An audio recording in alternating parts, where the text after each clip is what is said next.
What's up, guys? Welcome back. Hope everybody had a great holiday. It's Monday, back on the grind, and we've got UFC 310 coming up. So I've got the betting odds, and I've got the fight card pulled up here. I looked around online, guys, did a little research on each of the fighters, so I know who I'm kind of leaning towards with my prediction and wagers. Now, I looked around also, guys. I didn't see any prominent MMA guys giving predictions yet, so I think that they're waiting like I am for the pressers to give a little last minute go there. But I think I'm going to tell you guys right now who I'm leaning towards and why, and we'll look at the betting odds and see if they match up. Of course, guys, sometimes when, like I said, when it's flip of the coin, I like to go with the underdog. But I think this week we're also going to go with the parlay bet because it is the last fight card or the last pay per view of the year. All right, guys, as you see, I've got the fight card pulled up. It opens up with Nate and Choi down here. I like I said on last week, I didn't really know much about these guys, but I watched them talk a little bit on some pre-presser stuff. Nate's already saying he's coming out swinging, looking to finish this thing early. Uh, Troy's looking a little bit more composed. So, I am a betting man. So, when people say, if I'd put my money on it, well, I am going to put my money on it. And I'm already here at DraftKings looking at the odds. And so far, I'm leaning towards Choi. I'm going to lock in later in the week, guys, with the actual bets. I'll show you guys what the everything wagered on. But right now, before I've watched all the pressers and the weight cuts, I'm leaning towards Choi because if Nate comes out swinging and Choi's expecting it, of course, he's going to gas out. So if he gasses out, I think Choi can take it wherever he wants it. He can lean it up against the cage. He can throw him down on the ground and lean on him, drag it out a little bit further, and look for the finish in the third round. If not, get enough points to actually take the win.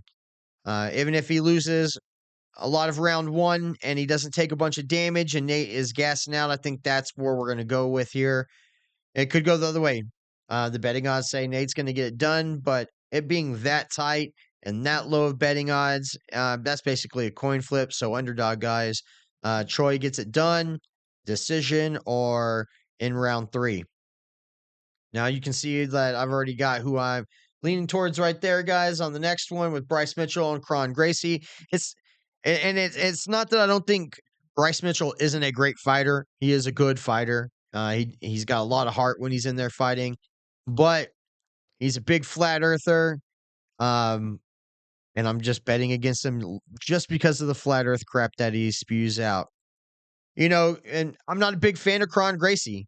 I grew up with the Gracies, Horse Gracie being their ambassador, the guy who started it off over here in the UFC, doing bad ass things, and then Kron just looking like a lazy ass, looking like he doesn't want to be there.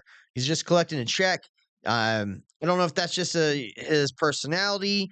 I don't know, but the last two fights that I saw him take losses, just he didn't look like he wanted to fight. So that's not Horse Gracie style. That's not what we're known the Gracies for. You go in there and you slap them, punch them in the face, catch them off guard, choke them out, either from the bottom or the top. You're a Gracie. You're supposed to get it done. Uh, don't let us down. Don't let this flat earth guy just smoke you like the betting odds are saying. They're saying minus 800. That means it's just one sided, Kron. Get your shit together. I need this money. I don't really, but well, I wouldn't.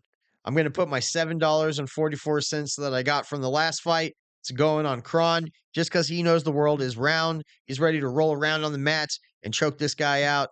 You know what? Get in the comments, guys. We need to get Bryce Mitchell. He needs to go out there and show us the ice wall if it's flat Earth. He needs to take some cameras out there and voyage. You can take Alex Stein with him, and they can prove it's flat. But until then, I'm betting against it. Underdog on that one. Just clear underdog. I'm just going against the grain just because Bryce Mitchell's flat earth. That's it. It's my only beef there. Now, the heavyweights.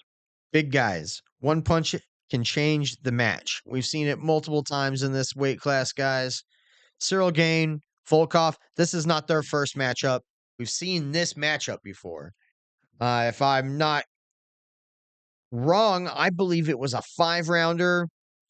I thought Volkov got the first 2 rounds clearly, and then kind of tired out, and Gaines started taking over in that 3rd round and pointed him out with a decision victory, with the 5 round. Now, if that was a 3-round fight back then, I think Volkov gets it 2-1, regardless of getting tired there, or maybe gassing out from all the stand up. But I think this is going to be a stand up match, guys. I think Volkov wants his win back. It's not 5 rounds. I don't think Gane can lollygag like he did in the first fight, where Volkov really took advantage of it and beat on him. So going shorter match, I'm going Volkov because I think that made the difference on the last fight. I think he went full throttle trying to finish it and couldn't get it, and then wasn't ready for those last rounds. Tried to do a Derek Lewis on us and gassed out and lost. But he didn't get knocked out, so I think he's able to withstand it. If he conserve some of that energy in round 1 and then come strong on the last 2 rounds, I think Volkov gets it done. I don't want to see this go to the decision, but it definitely could. I think they are going to stand and bang, so it could be a lot more entertaining um, than what we've seen out of Cyril Gane lately. So I think Volkov being thirsty for getting a win back, I think we're going to see a good fight there, guys. On the betting odds have Cyril Gane getting this, uh, but because I think that's because he won the last match, and but I only think that was because it was a 5 rounder. They don't have it so lopsided. So again, Volkov, guys, I'm leaning towards $5 on Volkov. You might have seen the sneak preview right there. What I'm thinking about the co-main. This is a hard one, guys. When you got 2 guys that are undefeated that think they can't be stopped, and they're the next for the title. I mean, Rakhmonov was literally there about to fight Bilal, and Bilal had to pull out from an injury. Props to Ian Gary for stepping up. What an opportunity, but somebody's got to lose that 0. And all everybody I've talked to that knows fighting, the betting odds also show Rakhmonov is going to get it. Again, it's not too lopsided though. I mean, both guys are undefeated, so there is a chance for Ian Gary to use his range, stay back a little bit, wear down Shotkov, so he can't level change, can't get in there and do that explosive power that he's got. So it could be an entertaining match. It could be lackluster. Not sure what we're going to get here, guys, but I'm leaning with the betting odds. $5 on Rakhmonov because I think he was thirsty enough to go for the title. I don't think he's going to be stopped yet. Uh, it's not going to be the end of Ian Gary. Hey, the only person he's lost to is a guy about to fight for the title. And so I find that still impressive. He's still up there in title contention. A rematch would be in the works then if Rakhmonov wins. But both guys being undefeated, again, it's almost like a coin flip. But I'm leaning towards Rakhmonov. He's getting my $5. Now, the only fight that I really 100% wasn't sure on is this one right here, guys. Title fight. Only because Kai Asakura is coming from another league. He hasn't been tested. A lot of times we call these, B leagues because the UFC is the pinnacle. And when you're at the pinnacle, everybody else is just slightly under trying to work their way up. Pantoja worked his way up to the top of the UFC. So unless they're just thinking this weight class is weak, which it isn't, because we've got Brandon Moreno and a few others in this weight class that are still awesome. So they've got high prospects for Kai. If he can come in and get it done, then he is a bad motherfucker and he deserves it. But I'm just not sure. I'm just not sure. And when you have to put money down on it, if you didn't see in the betting odds have Pantoja the slight favorite. So I'm leaning towards that right now too. That could change though. If I see a really good presser, really good weight cut, I hear a lot more people starting to lean towards that way. My mind could be changed because I'm really up in the air on the main fight. That's the only one I'm up in the air on. So everything else, I'm almost 100% sure I'm gonna lock in on.